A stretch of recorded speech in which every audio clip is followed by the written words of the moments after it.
Bonjour Alain Duhamel. Bonjour. La vie privée des politiques est donc de retour sur le tapis ce matin avec deux affaires. La plainte de la première dame contre deux journalistes, biographie non autorisée, et la fin du long silence de Dominique Strauss-Kahn. On va commencer, si vous voulez bien, par DSK.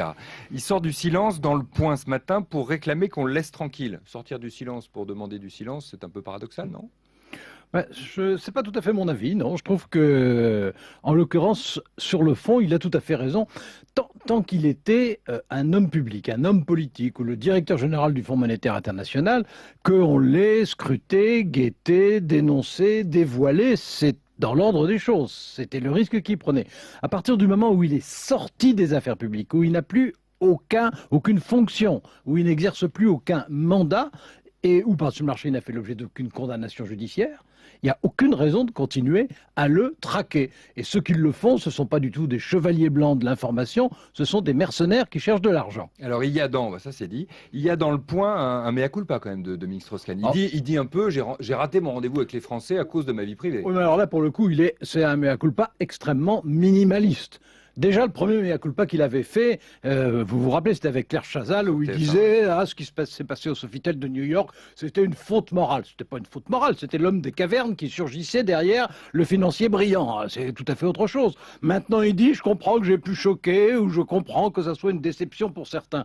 Mais ce qui est suffocant dans cette affaire, c'est comment quelqu'un d'aussi intelligent, comment quelqu'un qui était connu en plus, et moi je me rappelle très bien ses déclarations depuis 15 ans, qui était particulièrement clairvoyant et perspicace sur les problèmes économiques, peut en même temps être aveugle à ce point et inconscient.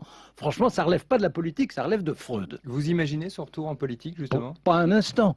Je veux dire, vous imaginez quelqu'un dont on sait ce qu'on sait maintenant, qui irait au Vatican présenter des lettres de créance, par exemple, ça vous traverserait l'esprit. Qu'il ait des activités privées, qu'il puisse être conseil de celui-ci ou expert de celui-là. Il sait beaucoup de choses et il est remarquable intellectuellement, mais dans les affaires publiques, il n'a plus rien à faire. Bon, on a aussi ce matin sur la table une plainte de la première dame, Valérie Trierweiler, contre un livre et ses deux auteurs qui fait étalage de sa vie privée, pour le coup. Elle aussi, elle se dit harcelée. Finalement, Alain, où est la limite ? Qu'est-ce qu'on a le droit de dire et de ne pas dire ?